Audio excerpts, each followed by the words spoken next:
Hello, it's a lovely good evening from here in Delhi, and hope each one of you, as always, are absolutely fine, hale, and hearty. So now we have decided to start a very significant, prominent, and a formidable chapter. In fact, extended, you can say, that is IFRS 10. And in the Indian context, you can say we are starting India's 110. As each one of you are very well aware of this particular fact that India's 110 or IFRS 10 actually deals with preparation of the consolidated financial statements.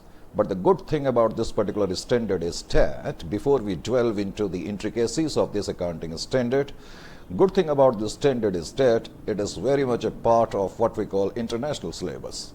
So whether you happen to be from India or from any other nation, if you are following these lectures, I can assure you that you are going to drive, we on our part can say definitely some benefits out of it. So whether you happen to be residing in India or for that distance in Bangladesh or Nepal or for that distance in Pakistan or Sri Lanka or in any other nation, and you are preparing for the professional body examination, even the students who are preparing for ACCA or for any foreign level, as I said, what we call professional level examinations. So these series of lectures will be highly, I'm very sure, not only delightful, but quite what we call satisfying for you.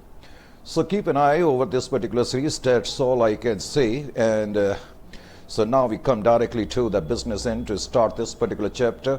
This particular standard, you can say, that is IFRS 10, as I said, or India's, in the Indian context, we call it India's 110, but it is absolutely on similar lines of IFRS 10, hardly any difference. So even as I said just a moment ago, whether you happen to be in India or outside India, whether you are preparing for what we call professional body examinations of India or for your nation, you should be in a position to derive some benefit out of these series.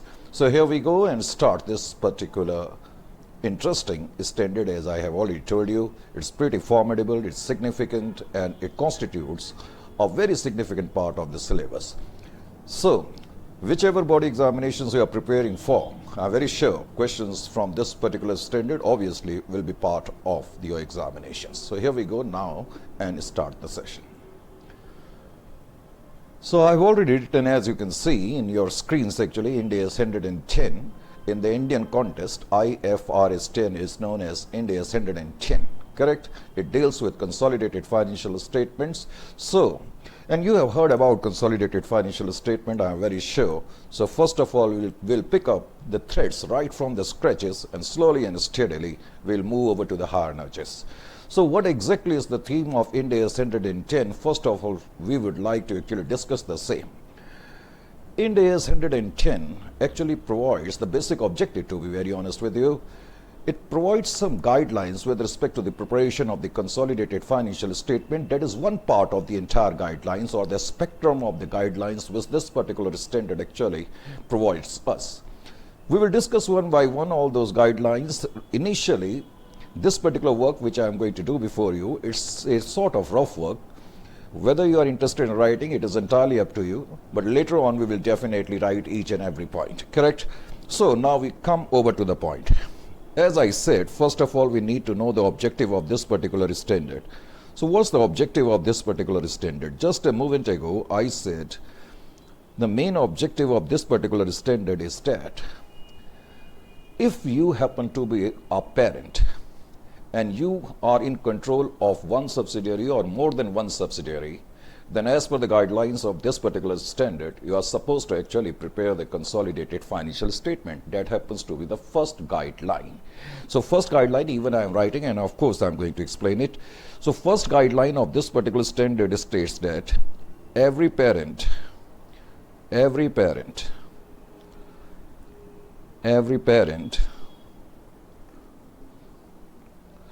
having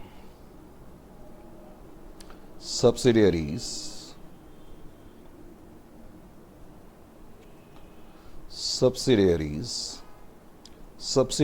or subsidiaries. You may have one subsidiary, you may have more than one. Have subsidiary or subsidiaries is supposed to prepare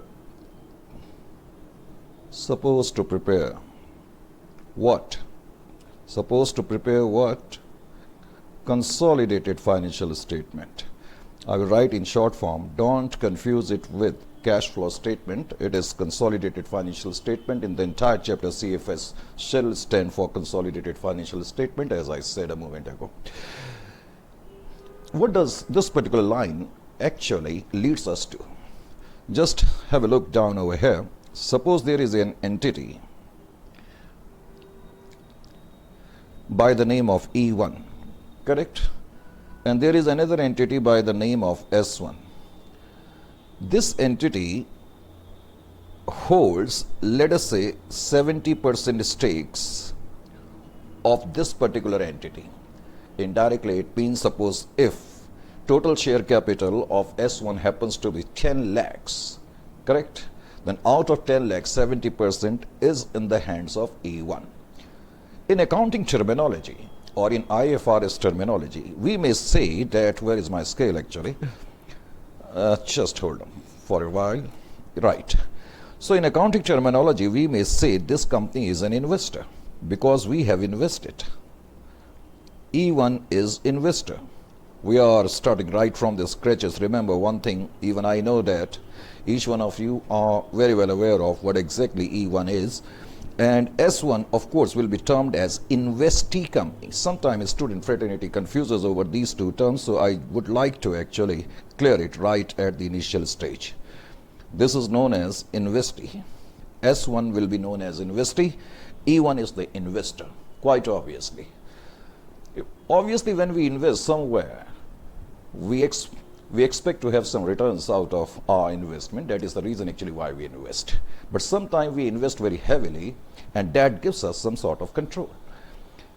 Supposing for a while that E1, as I said, is having a 70% stakes, and this 70% stake is quite heavy, so we are presuming for a while that we are controlling this particular company. Remember one thing, under IFRS, whenever I would say IFRS, please actually connote it with Ind AS 110, correct? Because we are taking this class not only for the in the Indian context, we are taking it for the international context, correct?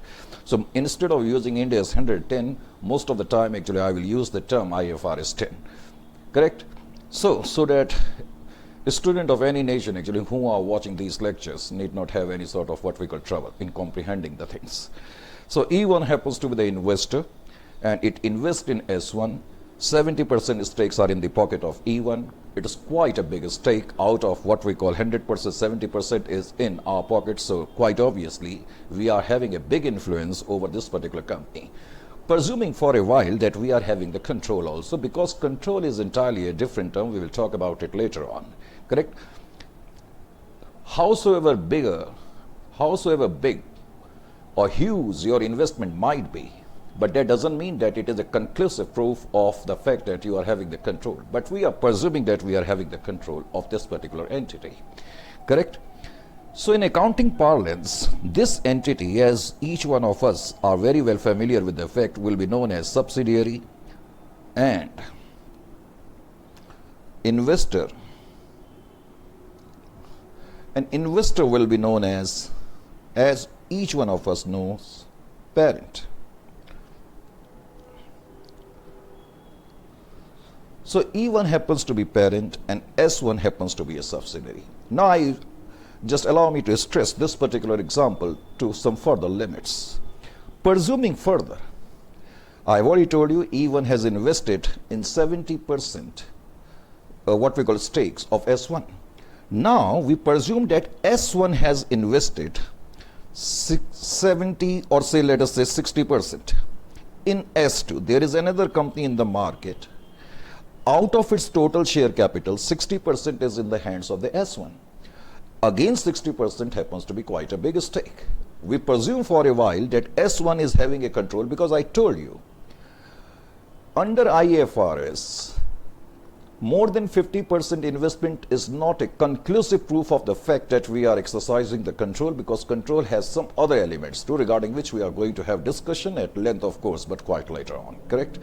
So right now, we are simplifying the things and trying to understand the meanings of what we call these terms, correct?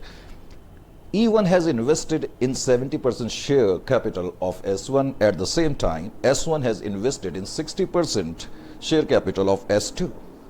So quite obviously, now what happens when we will analyze the relationship between now S1 and S2? Could you let me know actually what S2 would be termed? Quite obviously, S2 will become subsidiary of S1.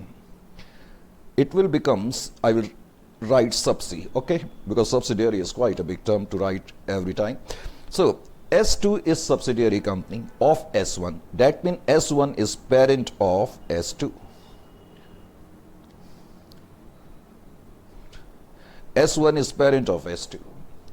But S1 is under our control. So if S1 is under our control, it indirectly leads us to the fact that S2 is also under control. We may say in accounting terminology that S1 is exercising direct control over S1, whereas E1 is exercising indirect control over what we call S2.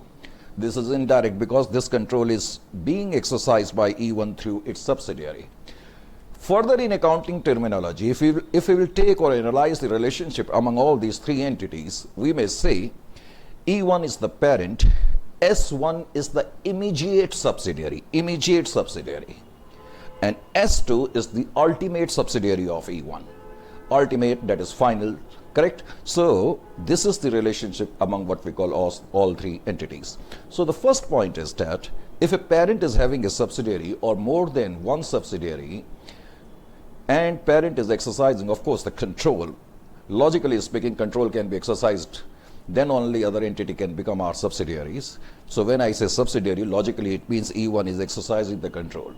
So if any entity is having subsidiary, one subsidiary or more than one subsidiary, it is bound to prepare the consolidated financial statement. Of course, we'll talk about some exceptions. As we know, under standard, there are always some exceptions. We'll talk about those, but later on.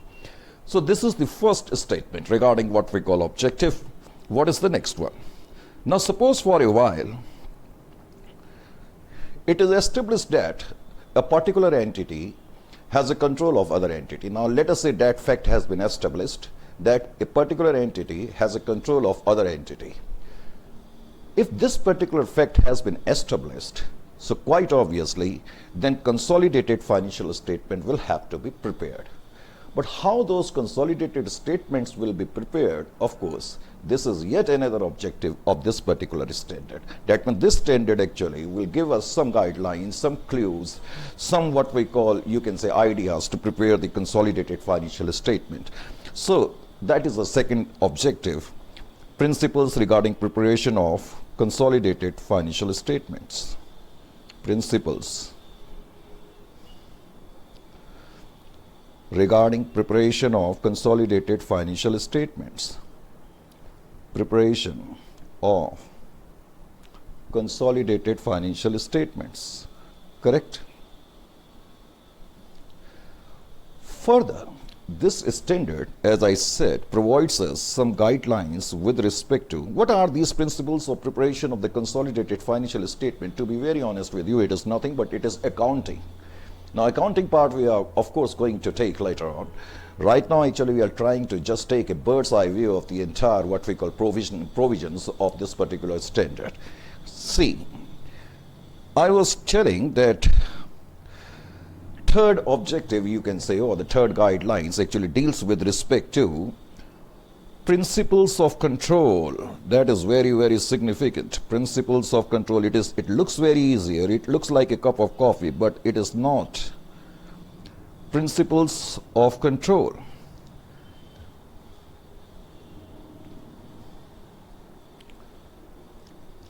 Remember one thing, unless and until an entity would exercise control of the other entity, control is a very big word and we will have to control it.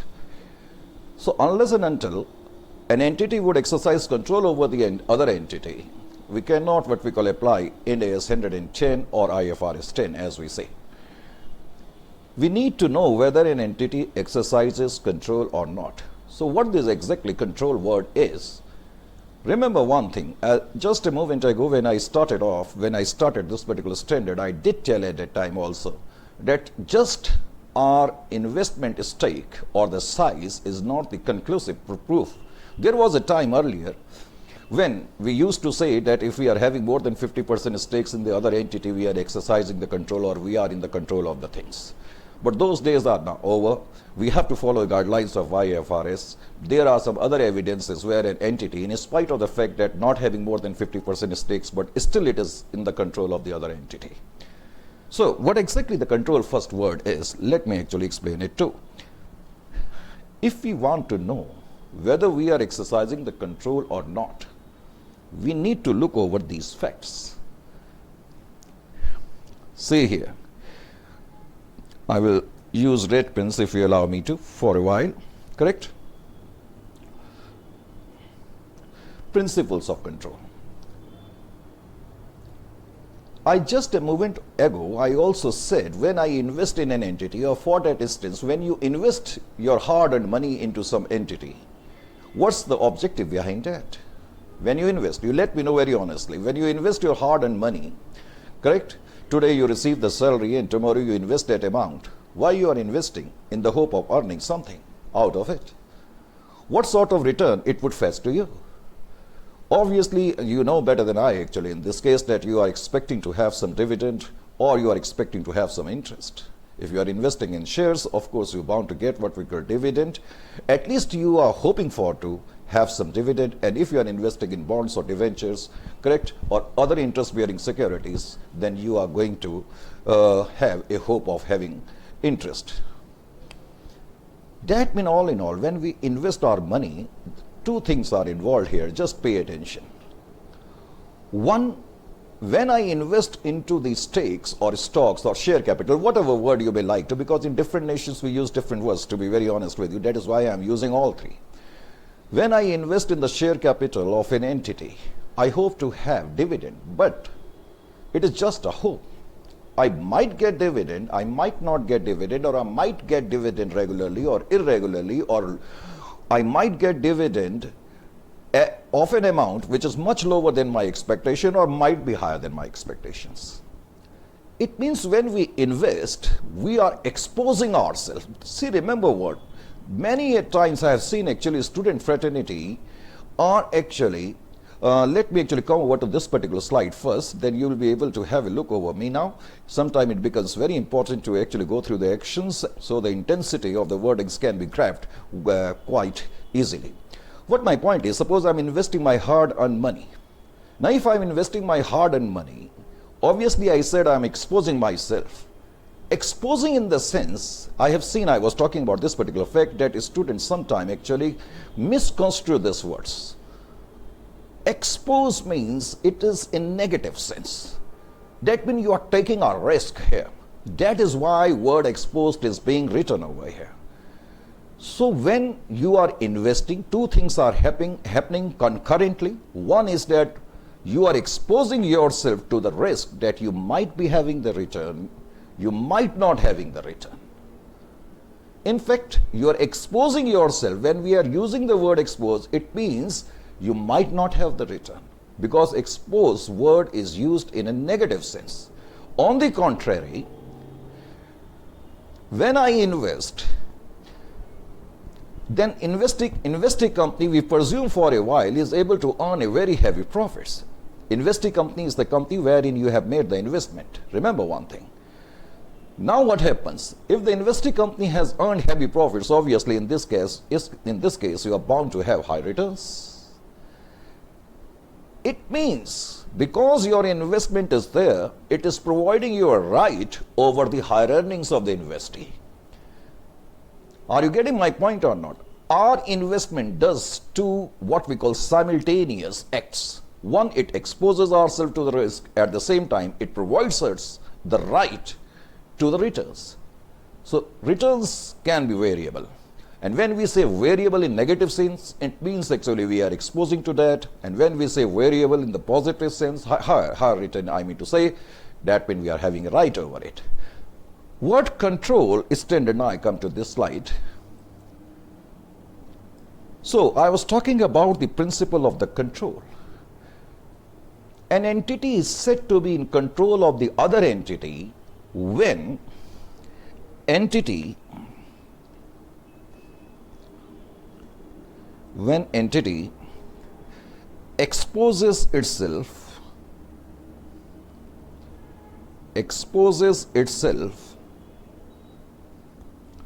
to the variable returns. Here, variable stands for no return or lower returns, because word expose is there. Entity is exposing because there is always the possibility that we might not have the return, or we might have a return which is much lower than our expectations. Correct? So entity is exposing itself to the variable returns.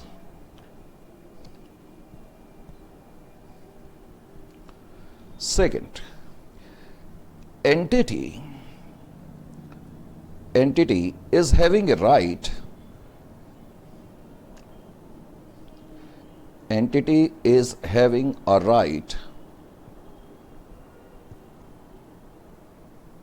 over variable return. Here you have to construe the word variable in a positive sense, means higher return. Entity is having a right over variable return. All in all, it means whatever returns are there, you will have definitely share in it. If shares are lower, we may say you are exposing yourself to that. If your share is higher, it may be said that you are having a right in it. Is it clear to you? Entity is having a right over variable returns. But point here is that entity is exposing, or entity is having a right. How this exposement, if you allow me to frame the word, how this exposement and right will flow to the entity because of its involvement in the investee. And how the involvement has taken place because of the fact that we have invested some amount in the investee. That means these two things arise because of involvement in investee. Because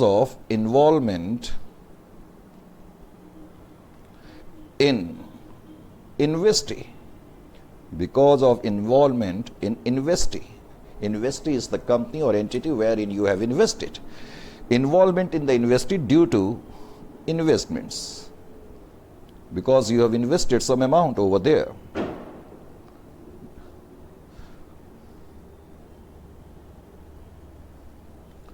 Is it clear to you?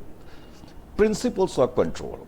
An entity is said to be in control of the other entity when 1, 2, and 3rd. Entity has the ability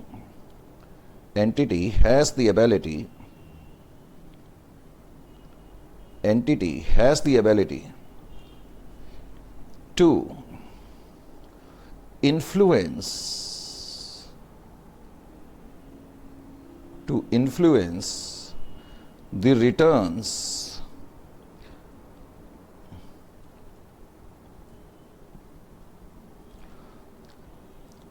on account of power.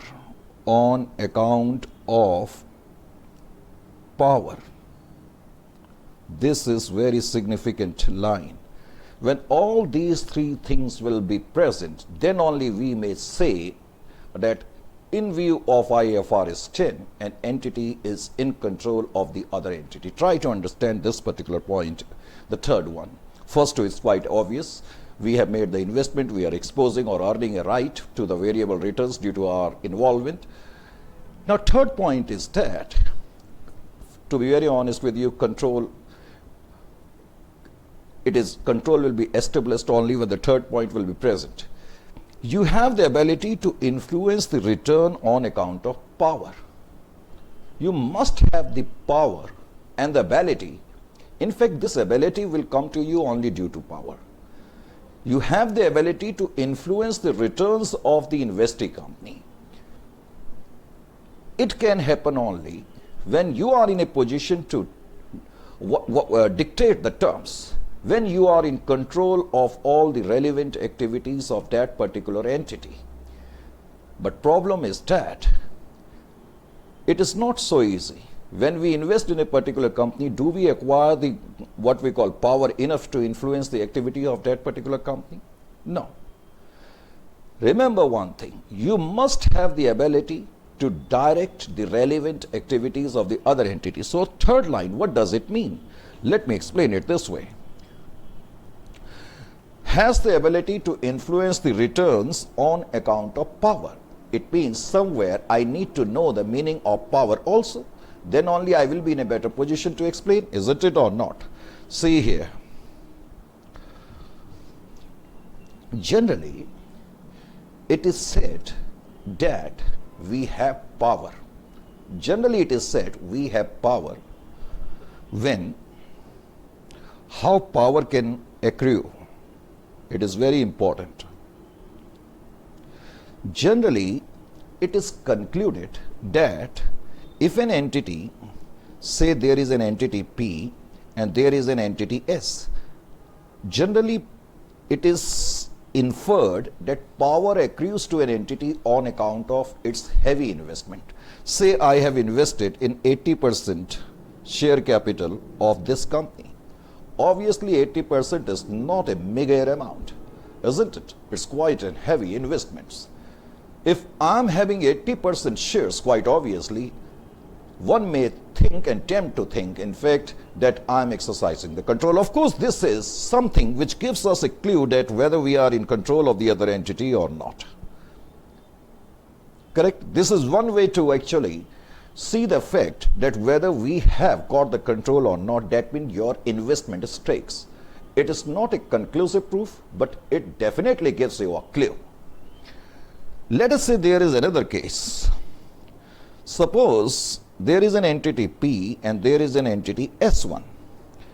Let us say this entity P1 has invested in 40% stakes. In 40% stakes. Further, there is an arrangement.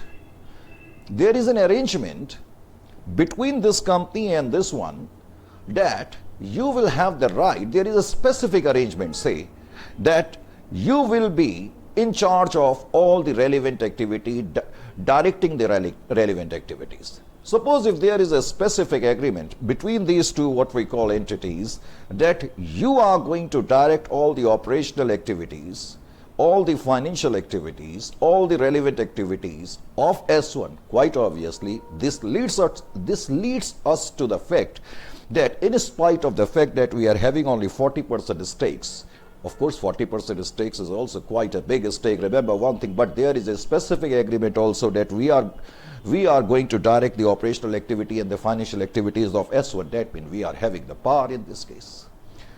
Now take the third case also. In the third case, I'm P2. Let us say there is an entity by the name of P2 and it has invested in S2. Now their investment this time is only 20%. 20% stakes will not give us enough power, to be very honest with you, but it definitely will give us some, what we call, you can say, reins to influence the decision making of S2. If somebody would ask me whether this time can you conclude that P2 is what we call in control of S2, quite obviously my answer will be a big no, because we are having only 20% stakes in S2. It is definitely less than 50%. But suppose there is a specific agreement once again. Now the specific agreement is that P2 will be entirely in charge of composition of board of director of S2.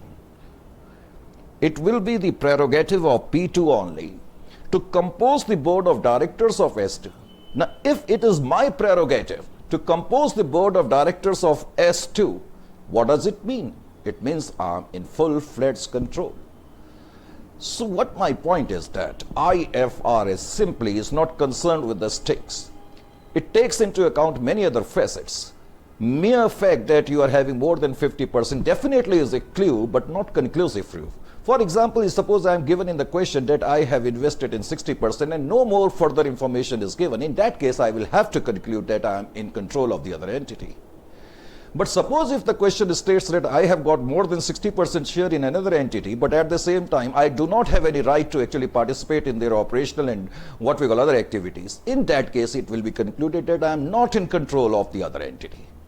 Are you getting my point or not? That means you must have the power to influence the activities, but what sort of activities? Standard says that you should have the power to influence. You should have the power to influence what? Relevant activities. Then only it will be considered that you are in the control. Relevant activities. This term relevant activities itself unfolds its meaning. Do I need to actually express it? Relevant itself means significant activity, activities which is the crux of the earnings. For example, there is an entity, I'm talking about the investee entity. Investee entity is the entity wherein I have invested. I will come to this slide because I am explaining something. Now, investee activity is the entity wherein I have invested. Now, let us say investing company is engaged in the what we call, let us say, toll plazas. You know the toll plazas. You know very well, correct? When we cross over from one state to other state, actually there are toll plazas and we have to churn out what we call amount. There are lots of toll plaza and where I get very distracted due to this. But anyways, point here is that suppose the investee company is engaged in toll plaza operations. They have got lots of toll plaza and I have invested in that company.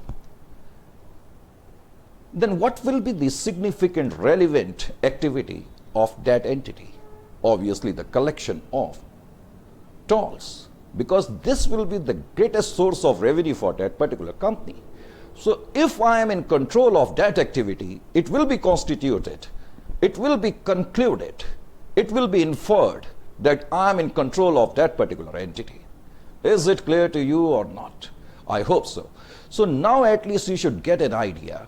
Mere fact that you are having so many shares of that particular company is not enough proof in the eyes of what we call IFRS 10 or Ind AS 110. We need some other facets. However, when we would solve the questions, for example, there are lengthy questions, there will be conceptual based questions, there may be lengthy questions, there may be case study questions. In the case study question, obviously, which will deal with only assessment of control or power or something like that, we have made a separate section wherein we are going to discuss near about 20 questions, correct? Obviously, in those questions, you will have much more information. But in questions where you are supposed to prepare only consolidated financial statement, in such questions, you will be given generally the stakes. No further informations will be given. So, when no further informations are given, then it becomes easier to know whether we are exercising the control or not. So, fact of the matter is that we were discussing these facts, the objectives. The first objective that if you happen to be an entity who is having subsidiary or more than one subsidiaries, you are supposed to prepare the consolidated financial statement. Besides, I said actually the second objective is with respect to the guidelines which is given by this particular standard to prepare the consolidated financial statement, and that is nothing in fact, that those guidelines is simply what we call accounting patterns, how to prepare the consolidated financial statement. We will have a look over those later on, as I said. Then we were talking about the principles of control. This happens to be the most important, significant facet. As far as principles of control is concerned, it is very important to understand that an entity is supposed to have control only when it exposes itself and earns a right because of its what we call investment in the other entity. We call it investee entity. Further, when we have the ability to direct its relevant activities, influence its what we call relevant activities. How? Because of the fact that we are having the power. And how the power comes, these are the explanations which I was trying to deliver to you. So power may come to you on account of what we call your investment, may on account of some what we call arrangement, may on account of the fact that you are in charge of the relevant activities. So these are the facets which we have to take into account before we establish the fact whether we are having control or not. Is it clear to you or not? Then after having a look over all these things, so these are the major what we call, you can say, objectives of this particular standard. Correct? So once you have become deft, you need to know, sometime we will use the word group. When I would say group, what does it would mean? Let me write here 1. I do not want to leave nothing to chance. Correct? So group, whenever I would say group, it means I am referring to parent and subsidiary. If I would say group, it means group constitutes parent and subsidiary. Parent plus subsidiary. All the subsidiary. I am writing subsi means subsidiaries. Correct? Of course, if suppose I would ask you what do you mean by subsi, you should be in a position to deliver the answer.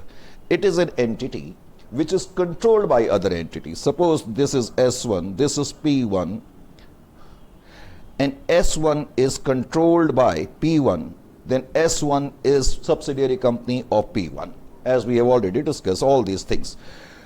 Logically, if you happen to be a parent company, you are supposed to prepare consolidated financial statement without an iota of doubt. Correct?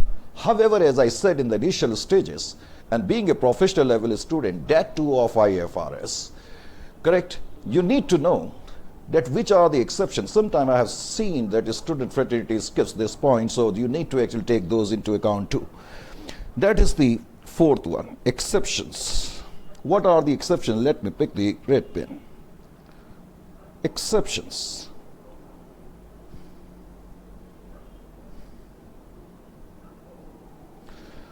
We have seen and we have gone through right from our earlier phases of education, whenever we go through the what we call standard part, there are always exceptions. Isn't it or not? And generally we go through the entire feed of what we call standard and leave that part. But anyway, just for the knowledge sake, you need to understand this very important facet, because when tomorrow you are going to enter into what we call interview sessions, you are going to be tossed of such questions which you mostly neglect. I have seen through my experience myself. So just actually pay down some attention over here. I'm sure these are very important facets which you will like. Exceptions. As I said just a moment ago, logically, every parent is supposed to prepare consolidated financial statement. But suppose if you are a parent, now pay attention, because you will if I will go through the entire sentence, you will not be able to comprehend the same. So I will try to explain it this way. Just pay attention. Suppose there is an entity P, and I will use the red pen this time to write P. Correct? There is an entity by the name of P. We further presume that it is in control of this entity S1. Okay, S. Quite obviously, this is the parent company. If we take into account the relationship between these two, we may conclude that P happens to be the parent company, quite obviously, isn't it or not? Yes, sir. Thanks. This is parent company, this is subsidiary company. Now we further presume there is another entity, let us say Q Limited or Q Incorporation. Whatever you may like to, whatever in your nations, you use the term limited, incorporation, establishment, whatever, correct? We in India use limited. So Q Limited, let us say, is a company. And P Limited, let us say Q Limited has invested in P Limited. Remember, P Limited has invested, let us say 70% in S1. And S1, I have already told you, is subsidiary of P. We are presuming P is having control.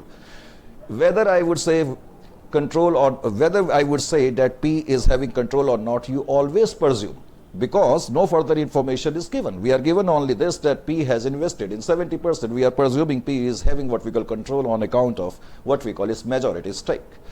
Now, Q Limited too, in this particular case, has invested, let us say, 55% in total stakes of P Limited. It means if we are going to analyze the relationship between Q and P, we find that this particular company now is a partially owned subsidiary of Q Limited. P Limited will become partially owned subsidiary of Q Limited. Q Limited has invested in 55% stakes of P Limited. Suppose Q Limited had invested 100%.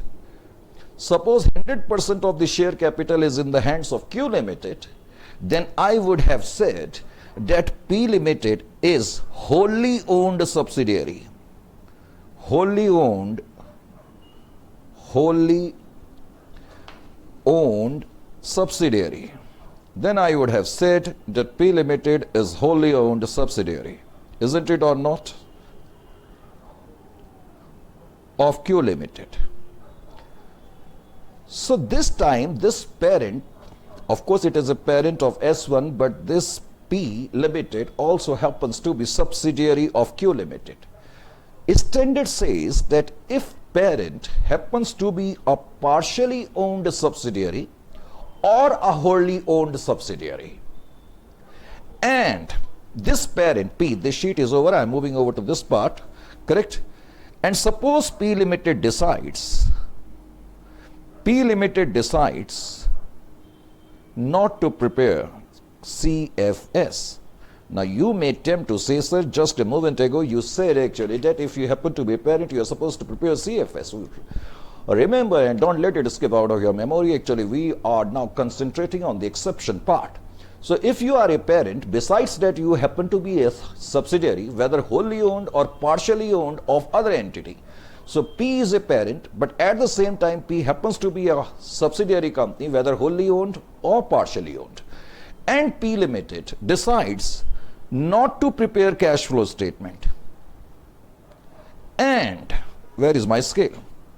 And owners of P Limited, owners means shareholders, stakeholders, owners, whatever you may like to use the term, and owners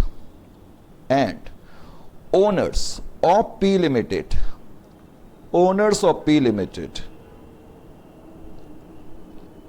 decides that we have no objection. P Limited has resolved and decided, in fact, that we are not going to prepare CFS. And the owners of P Limited, whether they have got voting rights or not, irrespective of that, they have no objection to that. If owners of P Limited have no objection,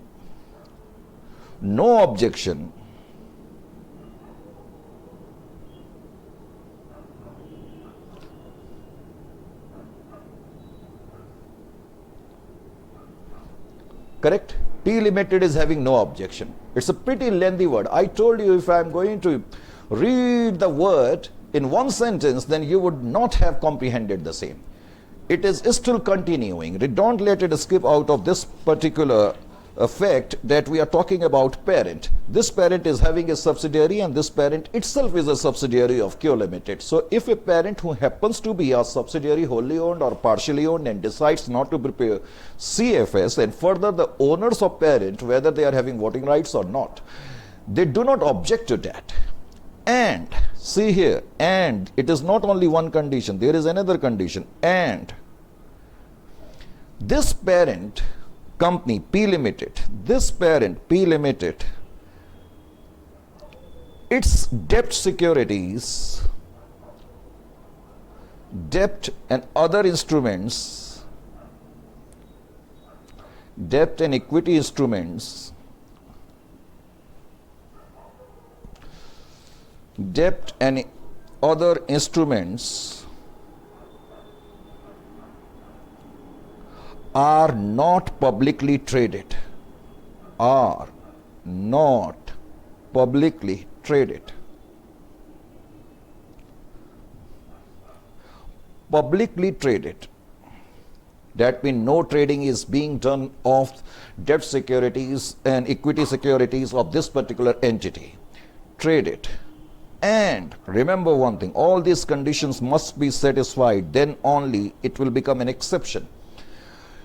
We are moving right from the beginning now. Exception says that if you are a parent, but at the same time you are subsidiary wholly owned or partially owned, and you decide not to prepare the consolidated financial statement, and owners of your company, shareholders, it means whether they are having voting rights or not, irrespective of that, they have no objection to it. And further, neither your debt securities nor what we call your other instruments, including equity instruments, are publicly traded. And one of your subsidiary, whether intermediate subsidiary or ultimate subsidiary, just a moment ago I explained intermediate subsidiary. You are parent P, you are having a subsidiary this time, intermediate. Whether your intermediate subsidiary or ultimate subsidiary releases financial statements for public use as per Ind AS 110, then only you will be escaped of preparing from consolidated financial statements. So there is one more condition, then only it will become an exception. It means sentence is P Limited is a parent limited, number one. It is also a subsidiary wholly or partially. It decides not to prepare what we call consolidated financial statement. Owners of P Limited have no objection to it. Further, debt securities or for that instance, equity securities are not being traded in the public market, correct? Whether domestic or foreign. Remember one thing. And it's means P Limited's immediate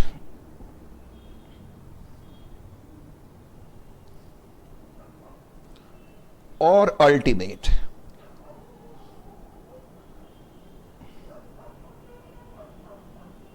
subsidiary. Now in this case, the example which we have taken, we have got only immediate subsidiary, correct?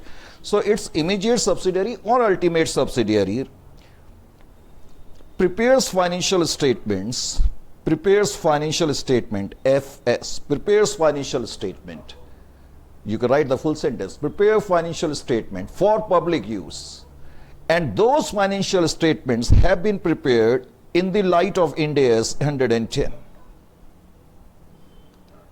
Those financial statements have been prepared as per the provisions of Ind AS 10 or IFRS 10, because class is also for international students. Then it will become an exception. Is it clear to you or not? This is the first exception we talked about. Correct? The first exception is pretty lengthier. You must have seen. Now you will be able to grasp it. I'm very sure about that.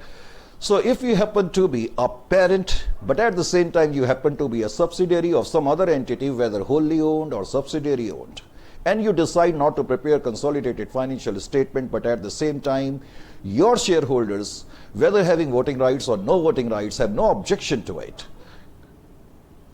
and neither your debt or equity securities are being traded publicly, whether in domestic market or foreign market, but one of your subsidiary, intermediate or ultimate, prepares the financial statement as per the provisions of Ind AS 110, and which are of course available for public use, then P Limited can be escaped of this particular fact that they are supposed to prepare consolidated financial statement. In that case, P Limited need not require to prepare consolidated financial statement. This is the first exception. Besides, there is another major what we call exception. That is, if an entity happens to be, if an entity, of course it is a parent entity, if an entity happens to be an investment entity, happens to be an investment entity, an investment entity,